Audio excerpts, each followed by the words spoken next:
You didn't stumble upon this message by accident.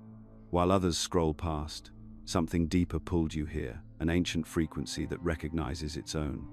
The halls of Karnak and the chambers beneath the Sphinx still pulse with electromagnetic signatures, and certain souls carry matching resonances that activate when the time is right. If you've been here for more than 30 seconds, you're feeling it now. That subtle recognition, like remembering a language you never learned. Your dreams have been shifting lately, haven't they? Synchronicities appearing more frequently. Numbers, symbols, moments that feel orchestrated by something beyond coincidence. Let's activate this connection properly.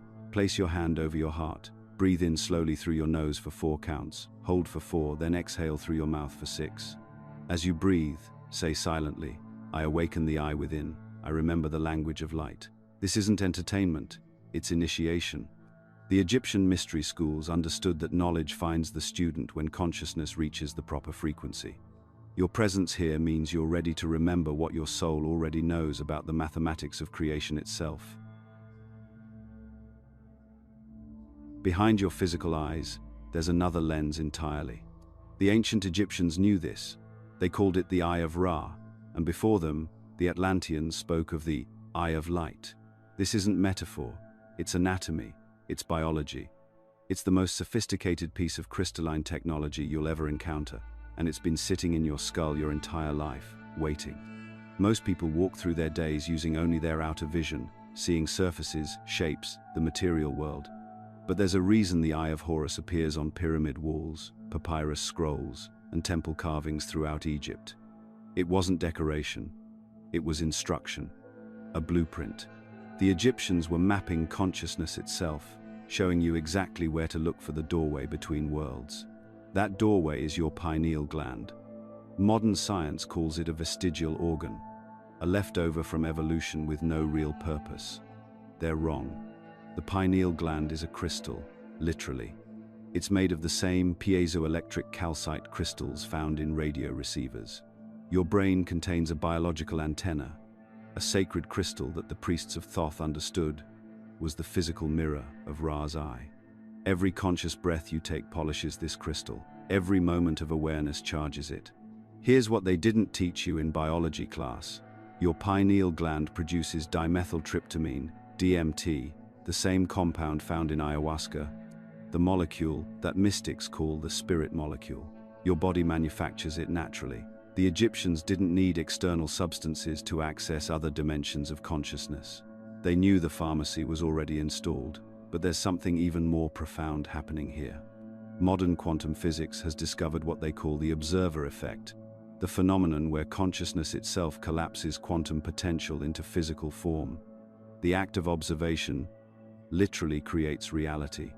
What the Egyptians called divine sight is what physicists now recognize as the fundamental role of awareness in shaping the material world. When you truly see, you command reality at the quantum level. The awakening of your inner eye doesn't happen overnight. It announces itself through signs that most people dismiss as coincidence or imagination. You start sensing patterns where others see randomness. Numbers begin following you, 11, 11 on clocks, repeated sequences on license plates, addresses that mirror your birth date. You close your eyes and see light behind your eyelids. Not the darkness you expected. You feel presence in empty rooms, awareness in silence. These aren't symptoms of an overactive imagination. They're symptoms of remembrance. Your soul is re-entering what the Egyptians called the field, the quantum realm, where thought and matter dance, together, where consciousness writes the laws that govern form. Sarah from Portland wrote to me last month, "Everything feels different now. My job, my relationships, even my apartment, nothing fits anymore. It's like I'm seeing through a different lens, and what used to feel normal now feels like a costume that doesn't fit." This is exactly what happens when the inner eye begins to open. The familiar world reveals itself as a stage set, and you remember you're more than just an actor following someone else's script. Marcus, a software engineer from Austin, described it this way: "I keep seeing the same symbols everywhere. Egyptian hieroglyphs in random places, sacred geometry and architecture I never noticed before. It's like the city is speaking a language I'm just learning to read." When your third eye activates, reality becomes transparent. You see the codes underlying the surface world. The priests of Thoth taught that this inner vision opens not through effort, but through stillness, not through forcing, but through remembering. They had a technique that's been preserved in the temple walls at Dendera, though most Egyptologists miss its significance entirely. Here's how you begin to awaken the Eye of Ra within you. Find a quiet space and close your physical eyes. Breathe in slowly through your nose, feeling the air travel not just to your lungs, but to the center of your forehead, to that space between your eyebrows where the ancients placed the uraeus, the serpent of wisdom. As you exhale through your mouth, visualize golden light expanding from this point, spreading through your skull like sunrise, breaking through crystal. With each breath, repeat silently, I see beyond illusion. I remember the Eye of Ra within. Don't strain, don't force. The crystal in your skull responds to gentleness, to recognition, to the simple acknowledgement that it exists. The Egyptians understood something that we're only rediscovering. When you remember that you are light, darkness automatically rearranges itself around you. You don't fight shadows, you illuminate them. Your awakened vision doesn't struggle against illusion, it simply sees through it. This is why your life might feel like it's shifting right now. Why old patterns no longer satisfy you. Why you're drawn to knowledge that mainstream culture dismisses. Your inner eye is coming online, and it's showing you layers of reality that were always there, waiting for you to develop the vision to perceive them. The ancient mystery schools knew that this awakening couldn't be forced or rushed. It unfolds according to its own timing, like a flower blooming when the conditions are right. But they also knew that certain knowledge could accelerate the process, specific teachings that were too powerful, too transformative to share openly. That's why I've partnered with Insights Academy to make available the knowledge that was once restricted to initiates only. When you join our private community through the link in the description, you'll receive immediate access to our complete translation of the Kybalion, the Hermetic principles that Egyptian priests used to develop supernatural perception. This isn't the watered-down version you'll find in bookstores. This is the Initiates edition, with commentary that reveals the practical techniques hidden within the philosophical language. The insights I'm sharing in this series represent years of research into texts and teachings that were never meant for public consumption. Some of this knowledge is too sensitive for open platforms like YouTube, which is why our most advanced teachings are reserved for our private community members. But awakening your inner sight is just the beginning. The Eye of Ra sees, but it needs the breath of life to sustain its vision. The ancient Egyptians understood that consciousness and breath are inseparable, that the quality of your breathing determines the clarity of your perception. In the next part of this series, we'll explore the sacred science of breath that the pharaohs used to maintain their connection to the divine realms. You'll discover why your breathing pattern is actually a frequency signature, and how changing it can literally tune you into different dimensions of reality. The eye is opening. The breath is the key that unlocks what it sees. In the deepest chambers of Karnak, before the first hieroglyph was carved, before the first stone was lifted toward the sky, there was something else. Something that preceded all creation, all manifestation, all reality as we know it. The priests of Thoth understood a truth that modern science is only beginning to rediscover. The universe wasn't built by hands. It was sung into existence by breath carrying the sacred sound they called Hu. Picture the scene in those ancient temples. A priest stands in absolute silence, hands at his sides, eyes closed. But before he speaks a single word, before he utters any prayer or incantation, he breathes. That breath isn't just preparation, it's recognition. Recognition that before there were pyramids reaching towards stars, before there was light separating from darkness, before matter condensed from the quantum field, there was vibration. Hu isn't just a sound. It's the echo of the first creative impulse that ever moved through the void. When Egyptian texts speak of the gods breathing life into creation, they're not speaking metaphorically. They understood that sound carried on breath is the fundamental force that shapes reality from formlessness. Think about this for a moment. Modern physicists tell us that at the quantum level, everything is vibration. String theory suggests that the smallest components of reality are literally vibrating strings of energy. The Egyptians called this Hu, the sacred tone that bridges the invisible realm of pure potential and the visible world of form. But here's what makes this knowledge so profound. Who isn't something external that you learn about. It's something internal that you remember. When you breathe with intention and allow that sacred sound to move through your body, you're not just making noise. You're aligning with the same vibrational frequency that brought the cosmos into being. The priests knew that Hu moves through the spine like liquid light during conscious breathing. It's not a word you speak, it's a current of divine intelligence that awakens when you breathe with awareness. This is why every genuine spiritual tradition emphasizes breath. They understood that breath carries consciousness, and consciousness shapes reality. Modern research on coherent resonance is finally catching up to what the Egyptians mastered thousands of years ago. When you breathe in specific patterns, your heart rhythm, brain waves, and electromagnetic field begin to synchronize. Scientists call this coherence. The Egyptians called it awakening the temple within. But they went further than our current understanding. They knew that when you breathe Hu with intention, your physical body becomes a living pyramid. Your spine becomes the axis of light connecting earth and sky. Your voice becomes a command that reality responds to. Here's the practice they used, preserved in text that most people never get to see. Sit quietly and place one hand over your heart. Feel it beating, that rhythm that's been with you since before you were born. Now breathe in slowly through your nose, drawing air deep into your belly. Hold that breath for 3 heartbeats. Feel the pause, the sacred space between inhaling and exhaling. Then, as you release the breath, whisper Hu, so gently it's almost silence. Don't force it. Let it float from your chest like wind moving through golden corridors. Feel that sound vibrate softly against your ribs, your heart, the center of your being. The Egyptians taught that this gentle vibration awakens hidden chambers of the heart, not the physical heart, but the energetic heart that connects you to the field of infinite possibility. Each time you breathe Hu, you're remembering something your soul has always known. Thoth, the god of wisdom and sacred knowledge, didn't create through struggle or effort. He created through coherence. When breath carries intention, intention sculpts the unseen. Every exhale becomes a gentle command that the quantum field responds to. What's remarkable is that modern biophysics is discovering exactly what the Egyptians taught. When you breathe with coherent intention, your cells literally listen. Your DNA responds. Your electromagnetic field shifts and expands. Reality begins to rearrange itself around the frequency you're broadcasting. But the Egyptians understood something else crucial. Every breath you take is an echo of the first breath the gods ever gave. When you breathe consciously, you're not just oxygenating your blood, you're participating in the ongoing creation of the universe. Hu bridges silence and manifestation, mortal awareness and divine intelligence. It's the sound that reminds your body it's more than flesh and bone.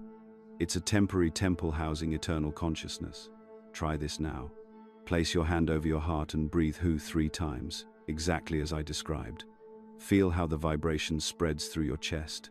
Notice how your energy field responds. Pay attention to the silence after each sound. That's where the magic happens. That silence is the womb of manifestation, the space where breath becomes destiny. As you practice this, repeat quietly to yourself. With each breath, I awaken the temple within. Hu reorders my field in light. I breathe with Thoth. I remember. The silence after the sound is just as important as the sound itself. In that silence, creation listens. In that pause between breaths, infinite possibility waits for your next intention, your next gentle command spoken on the breath of remembrance. This isn't just ancient wisdom, it's practical technology for consciousness. The Egyptians left us the keys to reality itself, hidden in something as simple and profound as conscious breathing. When the ancient Egyptian priests spoke of the heart, they weren't discussing anatomy. They were revealing the most closely guarded secret of human consciousness. Your heart is a solar portal, the literal seat of Ra within your physical form. Think about this for a moment. While modern medicine reduces the heart to a pump, the Egyptians understood something far more profound. They called it Ib, not just the physical organ, but the golden gate where divine solar current enters your body and transforms into conscious awareness.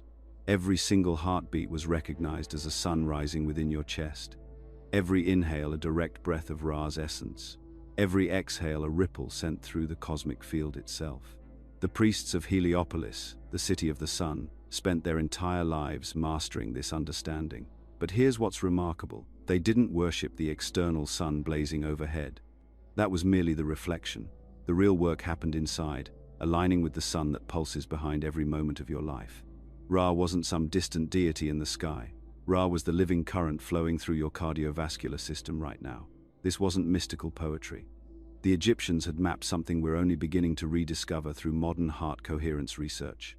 Scientists today can measure the electromagnetic field your heart generates. It's 60 times greater in amplitude than your brain's electrical activity and extends several feet beyond your body.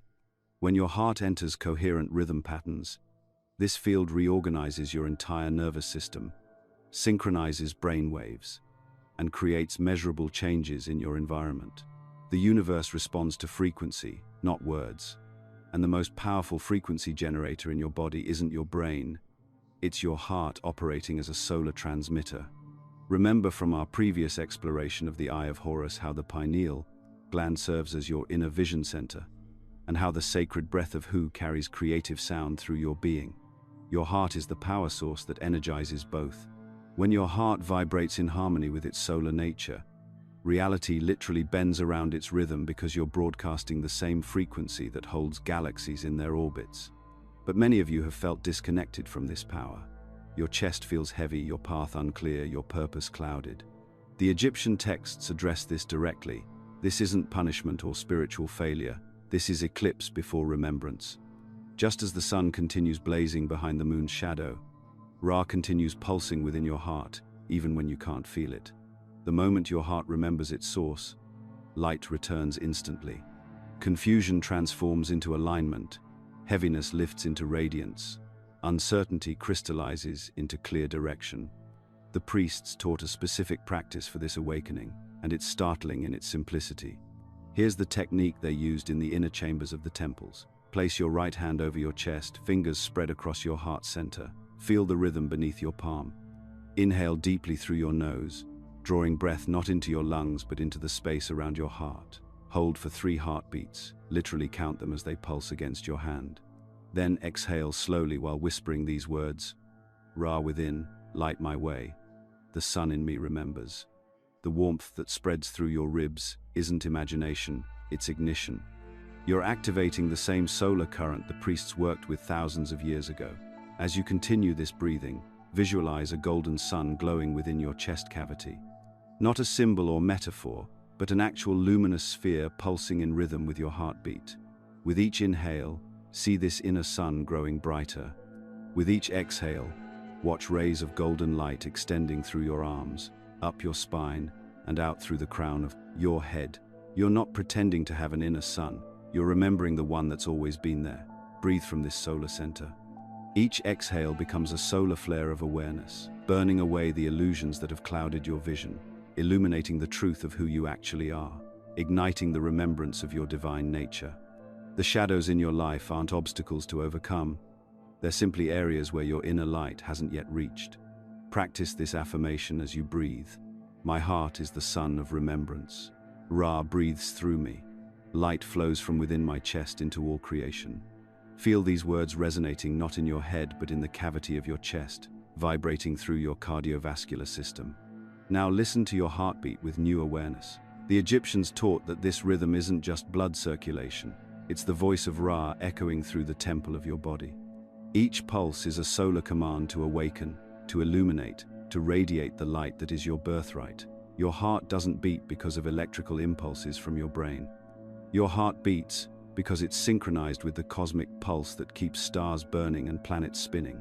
This changes everything about how you understand your relationship to the sun above. You're not beneath it, receiving its energy as a passive recipient. You're its reflection, its earthly expression, its conscious representative in physical form.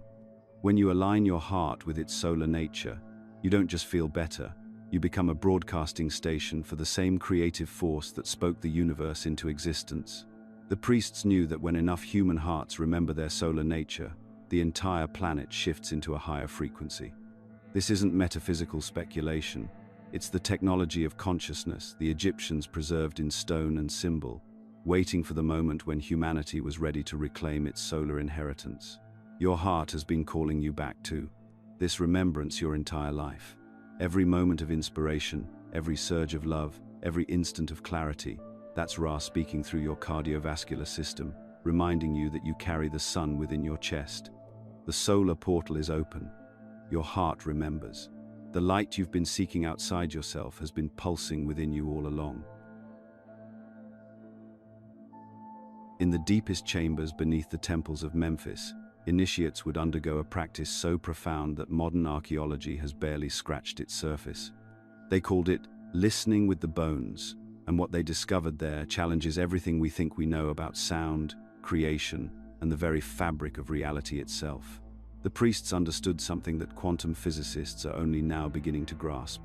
Before the first word was ever spoken, before the first sound ever vibrated through air, there existed what they called Kepa Netja, the soundless word. This wasn't silence as we understand it, the mere absence of noise. This was the pregnant pause before creation, the vibration so fundamental that it exists beneath the threshold of human hearing. Yet from it, every frequency in existence is born. Think about this for a moment. When you sit in complete quiet, what do you actually hear? Most people notice that perfect silence doesn't exist. There's always something, a subtle hum, a barely perceptible vibration that seems to come from everywhere and nowhere at once. The Egyptians didn't dismiss this as tinnitus or imagination.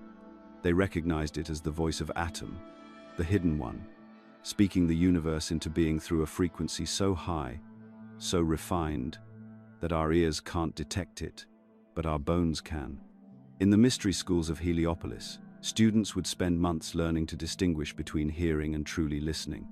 They understood that the ear, remarkable as it is, can only perceive vibrations between roughly 20 and 20,000 hertz. But the creative frequency, the sound behind all sounds, operates in ranges far beyond this limited spectrum. It's what modern physics calls quantum vacuum resonance, the underlying vibration upon which all matter dances, the cosmic background hum that pervades every atom in existence. Here's where it gets fascinating.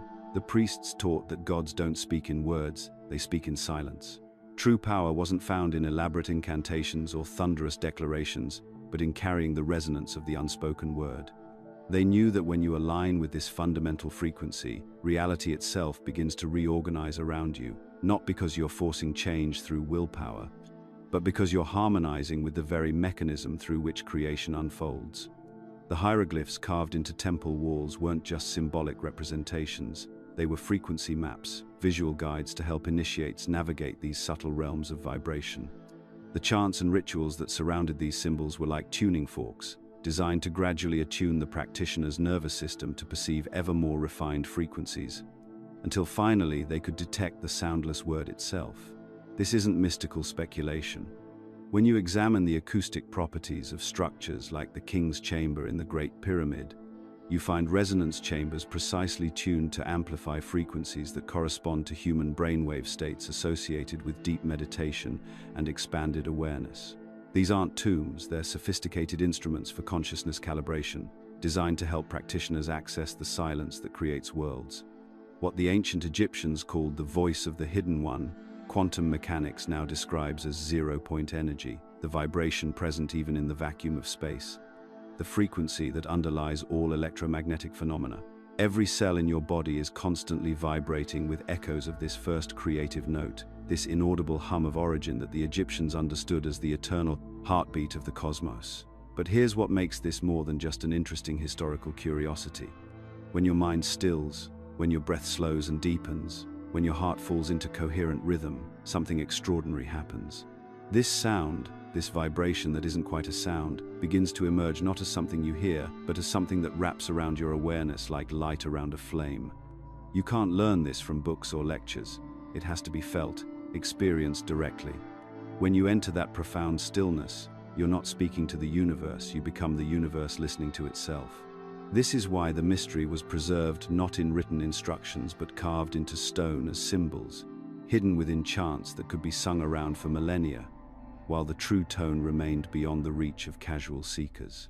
Let me share with you the practice that has been passed down through initiates for thousands of years. Close your eyes and breathe deeply through your nose, feeling the air fill not just your lungs but your entire torso.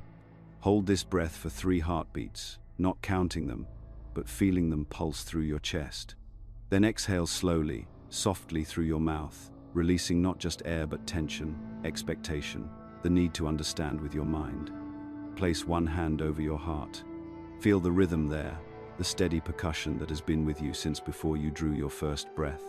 Inhale once more, deeply, and this time listen, not for sound but for the vibration beneath your breath, the subtle hum that seems to rise from your bones themselves. This is the voice of the Hidden One, speaking through the temple of your own body.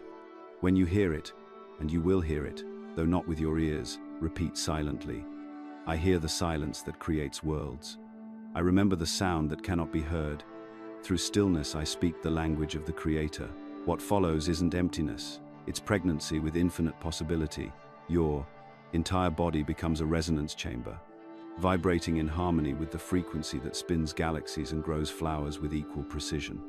The calm that settles over you isn't the absence of activity, it's the presence of creation itself, pausing to recognize itself through your awareness. Each breath becomes a ripple through eternity. Each moment of silence you hold becomes a pulse of Ra listening through you, seeing through your eyes, creating through your very existence. This is the preserved mystery, the secret that transforms seekers into finders. The Creator no longer speaks from some distant heaven, but through your own capacity for profound stillness. The field reorganizes around coherence, not volume. Reality follows not the loud, but the aligned. And in that alignment, in that harmony with the soundless word, you remember what the priests of Memphis knew, that you were never separate from the creative force of the universe. You are its voice, speaking itself into ever new forms of beauty and wonder. The ancient Egyptians possessed a profound understanding that modern science is only beginning to rediscover. Your physical body isn't just biological matter assembled by chance. It's a living temple, constructed according to precise geometric principles that mirror the architecture of the cosmos itself. When you examine the hieroglyphic text from the Temple of Dendera, you find something extraordinary.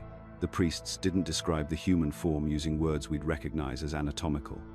Instead, they used mathematical terminology, ratios, angles, proportions.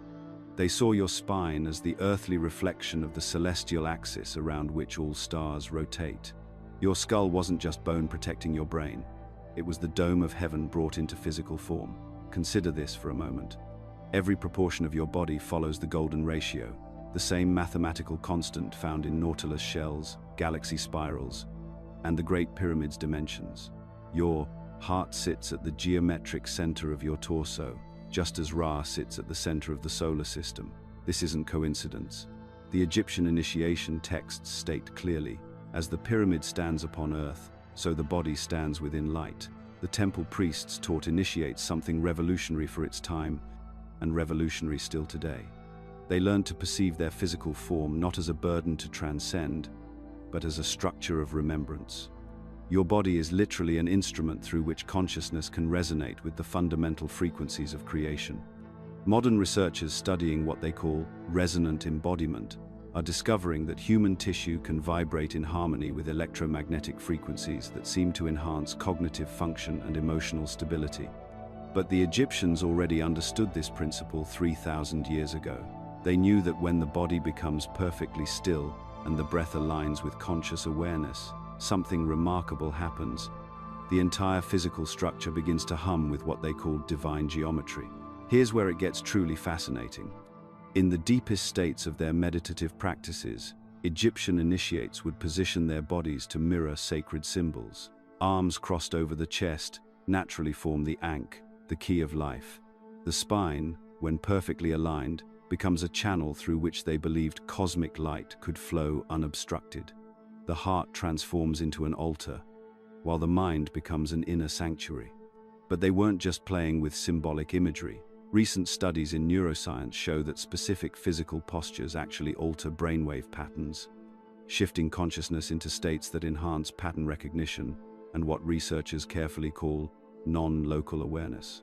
The Egyptians seem to understand that in these aligned states, you don't need to search for connection to something greater.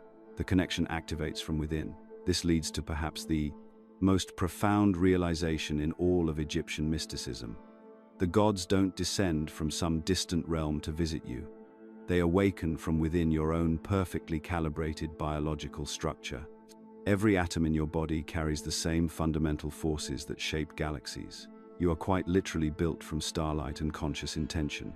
When you truly understand this, something shifts permanently in how you move through the world. You stop searching for sacred places because you recognize that you are the sacred place. The Egyptian temples, with their corridors and chambers, their pillars and sanctuaries, were never meant to be separate from you. They were mirrors, the corridors reflecting your circulatory system, the chambers echoing your organs, the pillars representing your bones. Walking through those ancient temple halls was actually a journey through your own anatomy. The awakening that occurred there was meant to trigger awakening here, in the living temple of your physical form. You were never supposed to find God outside yourself. You were meant to become the altar. Let me guide you through a practice the Egyptian priests used to activate this understanding. Find a comfortable position where your spine can be straight, but not rigid. Feel your spine as the jade pillar, that symbol of stability, and the axis of light rising through your core. Breathe in slowly through your nose, allowing the breath to fill your entire torso. As you exhale softly through your mouth, whisper these words: "My body is a living temple. I am built from light. The geometry of God breathes through me." Now visualize your body as a radiant pyramid. Your feet are anchored firmly to the earth, drawing up its stabilizing energy. Your crown reaches toward the stars, connecting with cosmic intelligence. Golden light streams upward through your spine, creating a luminous column that connects the earthly base to the heavenly apex. With each breath, this pyramid of light glows brighter, more defined, more alive. Stay present in this image. Feel your heartbeat echoing through the walls of this inner temple. That pulse you're feeling, that's the sound of eternity moving through your form. Each beat is a reminder that you're not seeking the divine, you're housing it. You're not waiting for light to find you, you're built from it. The ancient Egyptian affirmation still carries power today. My body is the temple of Ra. Each breath aligns my geometry with light. I am the living altar of remembrance. When you truly embody this understanding, walking becomes a sacred act, breathing becomes prayer, and your very presence becomes a bridge between worlds. This is your awakening, happening right now in the temple you've carried with you all along. In the sacred temples of Dendera and Philae, something extraordinary happened that modern spirituality has completely misunderstood. The priestesses of Isis didn't carry mirrors to check their appearance. They carried them to reveal the soul. These weren't vanity tools or ceremonial props. They were precision instruments for awakening, crafted from polished bronze and silver, designed to show you something far more profound than your physical face. When you stood before the mirror of Isis, you weren't looking at yourself. You were looking through yourself, into the luminous essence that your daily consciousness had forgotten existed. The priestesses understood something we're only beginning to rediscover through quantum physics and consciousness research. Reflection isn't passive observation, it's active remembrance. Think about this for a moment. Every morning you look in a mirror and see problems to fix, flaws to hide, signs of aging to worry about. But the ancient Egyptians looked into their sacred mirrors and saw light, recognizing light. They saw the eternal flame housed within temporary flesh. They saw the divine spark that no amount of physical change could ever diminish or destroy. Isis wasn't worshipped merely as a goddess of magic, though that's how most people understand her today. She was revered as the keeper of divine reflection, the cosmic force that shows every being their true nature beneath the layers of illusion, conditioning, and fear.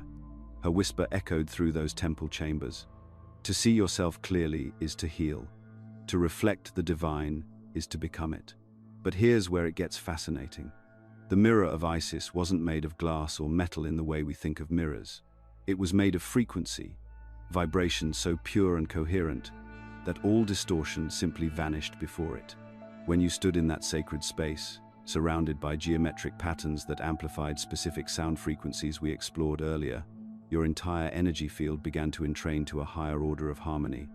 Modern science calls this mirror resonance. When one coherent electromagnetic field encounters a chaotic one, the coherent field doesn't get pulled into chaos, it pulls the chaotic field into coherence.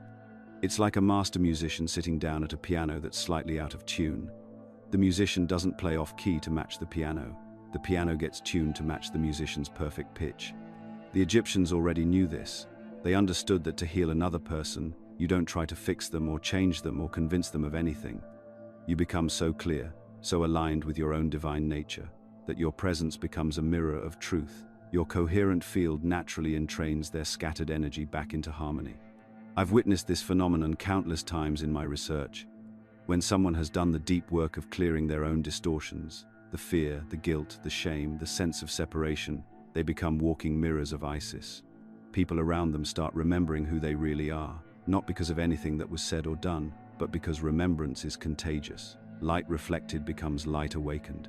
In the chamber of mirrors at Dendera, seekers would stand in complete silence before the sacred reflection.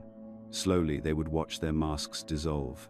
The persona they presented to the world, the roles they played, the stories they told themselves about their limitations, all of it would melt away in the presence of such pure reflection, leaving only the radiance of truth.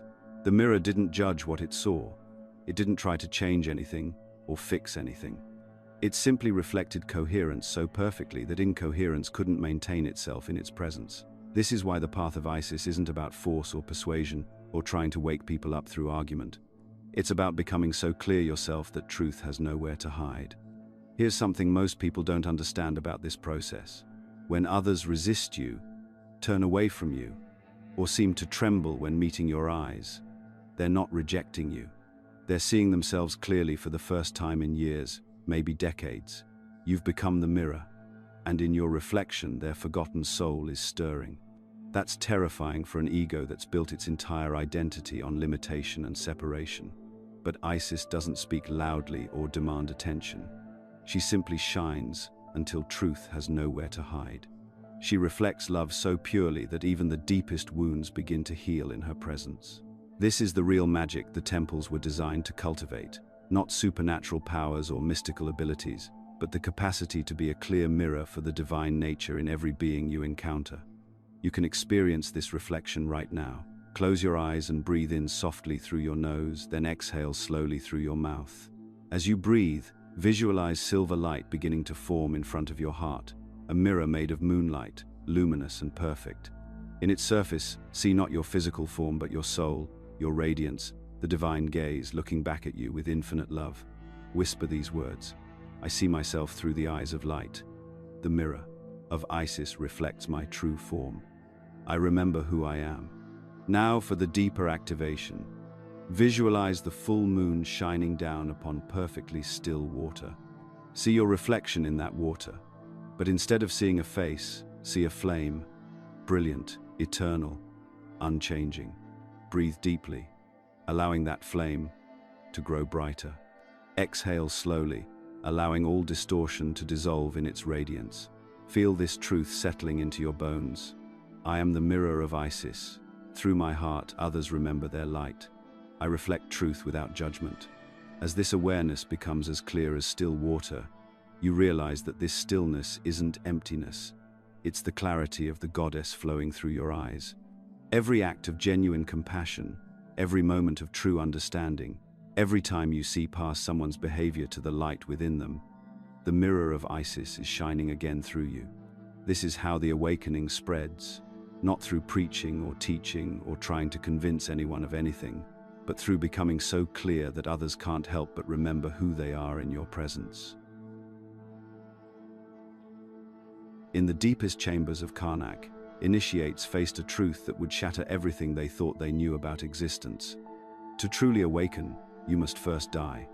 Not the death of flesh and bone, but something far more profound, the death of everything you've believed yourself to be.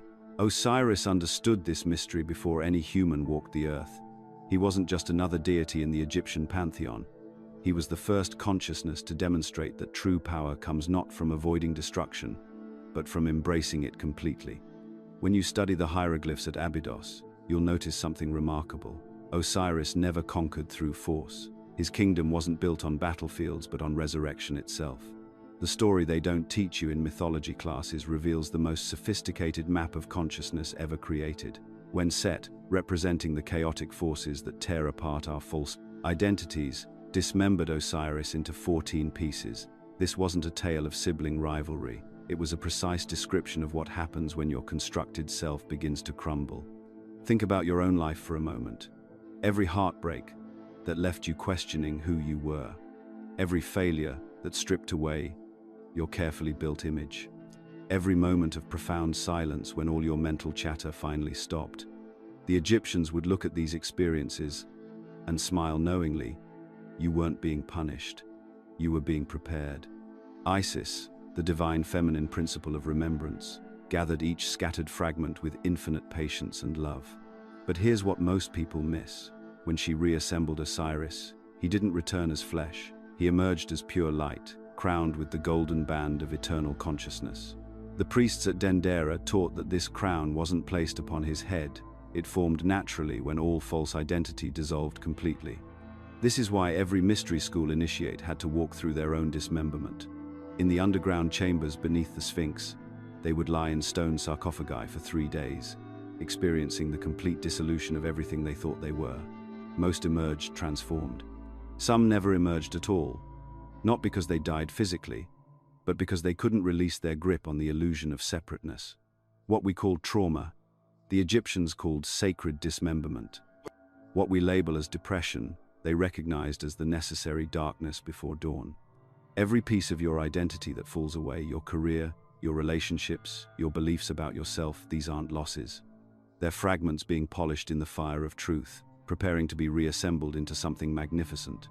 When all the false finally dissolves, what remains is the crown of Osiris, that golden band of consciousness that has always been your true nature.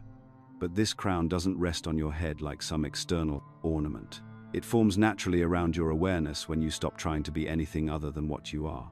The priests taught something extraordinary about this moment of resurrection.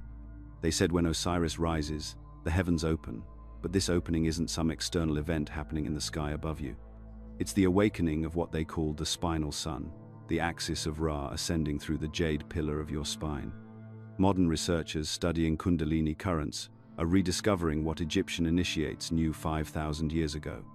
That electromagnetic fire moving through your nervous system isn't some mystical energy separate from your biology.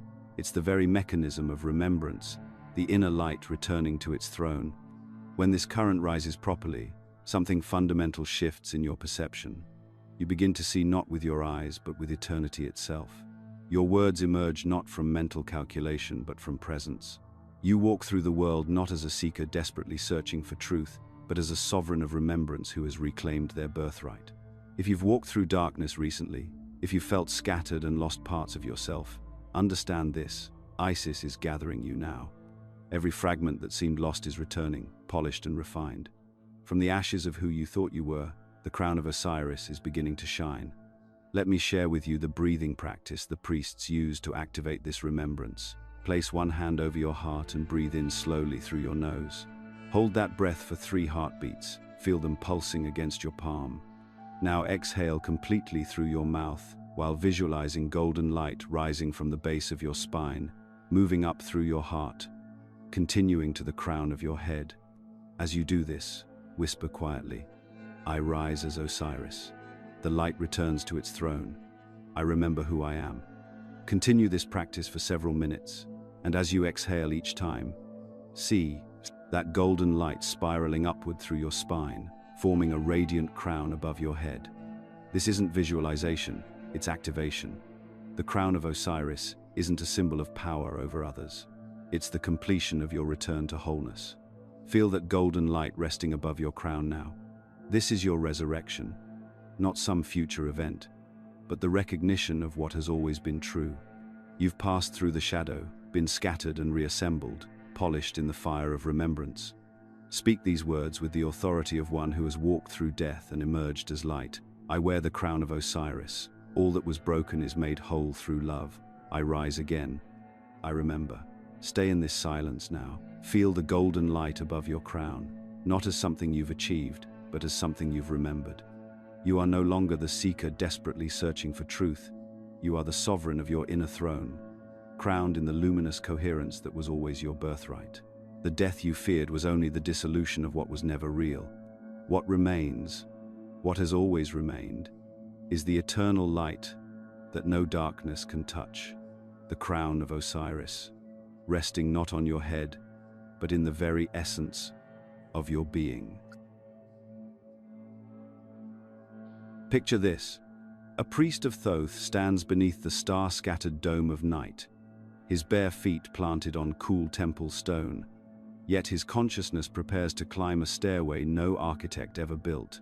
The other initiates have retired, but he remains, understanding what the scrolls truly meant when they spoke of the ladder that connects Earth to the eternal. This wasn't poetry. This was precision science. The ancient Egyptians discovered something that would revolutionize our understanding of consciousness if we truly grasped it today. They realized that ascension, that journey from limited human awareness to divine remembrance, wasn't about going anywhere. It was about rising through frequencies of being, climbing rungs made not of wood or stone, but of pure vibration. Thoth's ladder exists in the space between your thoughts, in the pause between heartbeats, in that moment when you choose love over fear. Each choice becomes a rung. Each conscious breath becomes a step higher. The priests understood this with startling clarity. They knew your body isn't bound by gravity, it's bound by belief. When that belief dissolves, when you remember what you actually are beneath the stories you've been told, something extraordinary happens. You rise. But here's where it gets fascinating. Modern frequency research is finally catching up to what these ancient masters knew. Your biofield, that electromagnetic signature surrounding your physical form, can be harmonized with higher light spectrums. When this alignment occurs, you're literally vibrating at frequencies that transcend ordinary matter-bound consciousness. The Emerald Tablet of Thoth contains a line that unlocks everything. He who masters vibration walks between worlds. Not metaphorically, literally, because worlds aren't places, they're states of consciousness, frequencies of experience. Think about how this actually works. Every emotion carries a vibrational signature. Fear resonates at dense, heavy frequencies that keep you anchored to survival-based thinking. But love, gratitude, pure awareness, these vibrate at frequencies so refined they lift you beyond the gravitational pull of limited thinking. The Ladder of Thoth maps this journey with incredible precision. At the bottom rungs, you're climbing out of shadow, those unconscious patterns and inherited limitations that keep you cycling through the same experiences. Each time you choose awareness over automaticity, you ascend a level. The middle rungs represent the dissolution of illusion.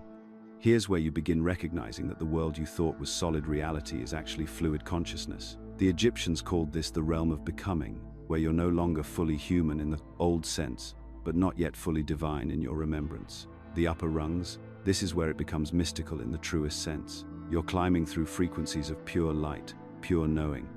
Each breath becomes a cosmic event. Each heartbeat synchronizes with the pulse of creation itself. But here's the secret the priest discovered through direct experience. At the summit of Thoth's ladder, there's no gate to pass through, there's only recognition. You don't arrive somewhere new, you remember where you've always been. The journey was never about getting somewhere else. It was about ascending through the layers of forgetting until you remembered your true nature. Let me share the practice they used, because this isn't just ancient history, it's your birthright. Under those star-filled Egyptian skies, the priest would begin with breath.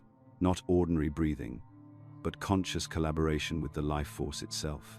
Breathe in slowly through your nose, feeling the air as liquid light. Hold for 3 heartbeats, not counting, but feeling the rhythm of your own life. Then exhale softly through your mouth, releasing not just air but every limitation you've carried.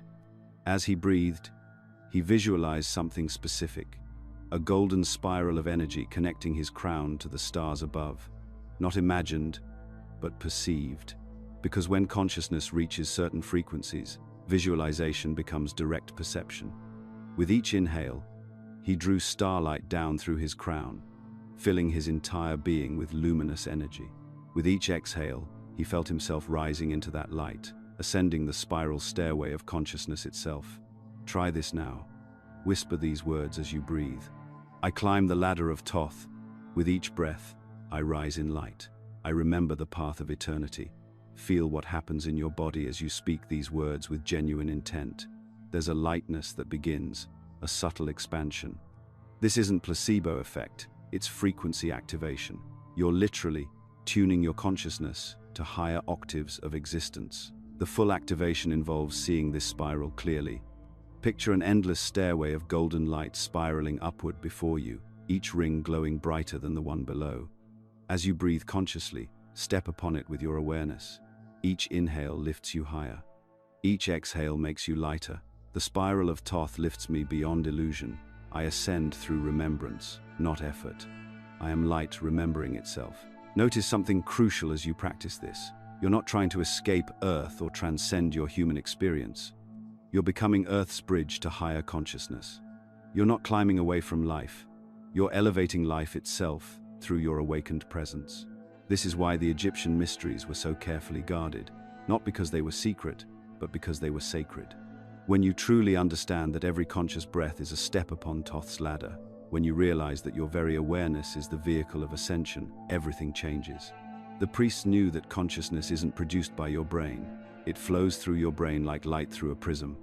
When you clear the prism, when you refine your frequency through practices like this, you become a living demonstration of what's possible for human consciousness. Every time you choose love over fear, you climb a rung. Every moment you remember your true nature beyond the stories of limitation, you ascend another level. Every breath taken with conscious intent draws you closer to the infinite awareness that you've always been. The ladder of Thoth isn't somewhere you go.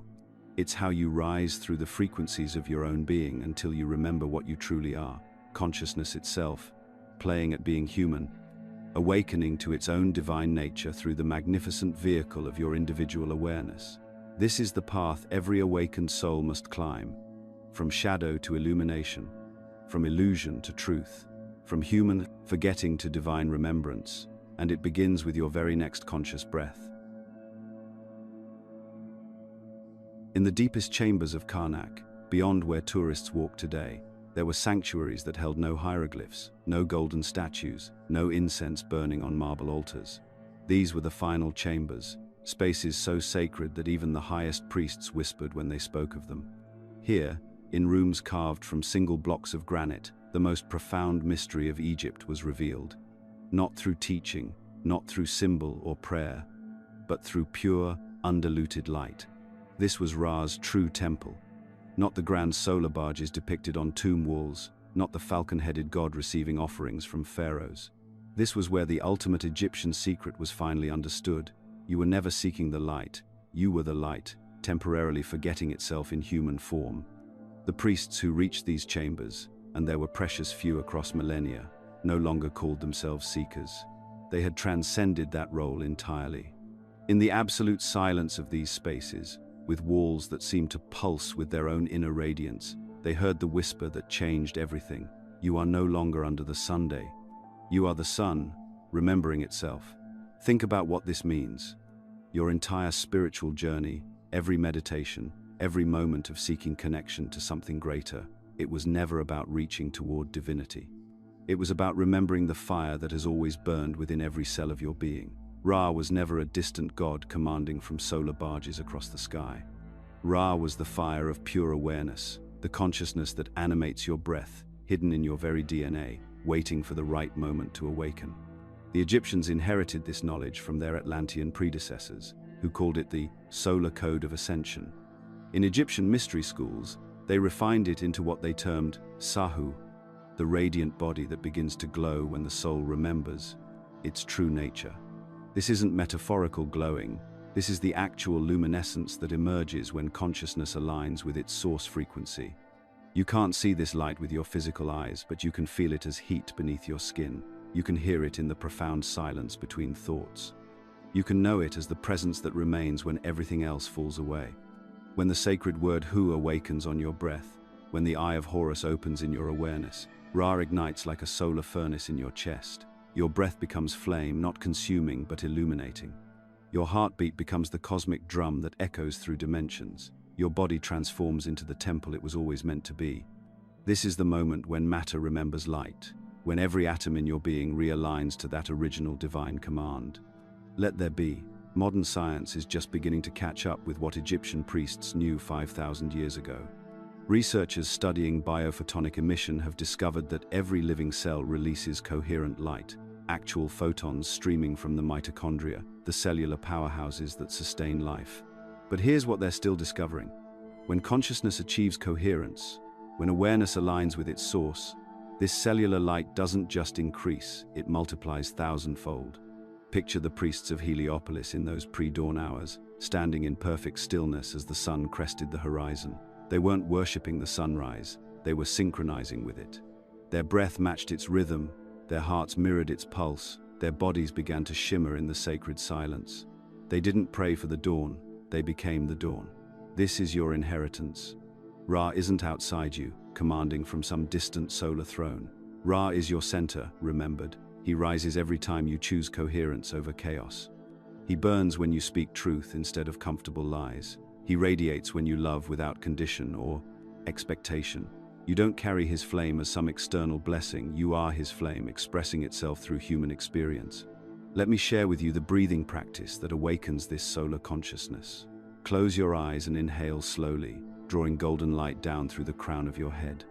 Feel it descend along your spine, spiraling through each energy center like liquid sunlight. As you exhale softly, notice how your entire body begins to hum with this frequency. You're not seeking the divine, you're remembering the fire that formed you from stardust and cosmic intention. Whisper these words, and feel their truth resonating in your bones. Ra rises within me, my breath is light itself. I am the sun, remembering itself through human experience. Now for the final activation. Visualize a radiant golden sun blazing within your chest, right at the heart center. With each slow, deep breath, watch it expand. Brighter, wider, calmer. Let its rays travel through your bloodstream, up your spine into your eyes, down through your legs, to your feet. Every cell begins to glow with this solar light, every atom vibrating at the frequency of pure awareness. Speak this affirmation with absolute conviction. I awaken my solar body. Ra burns within my being. I am the dawn embodied. I remember who I truly am. Stay perfectly still now. Feel the warmth building beneath your skin. This isn't imagination, this is recognition. You're no longer orbiting around light like a planet around the Sunday. You are the radiance itself, expressing through matter, breathing through form, loving through limitation. Through your awakening, Ra rises again, not in the heavens where priests once tracked his journey, but in the living temple of the human heart.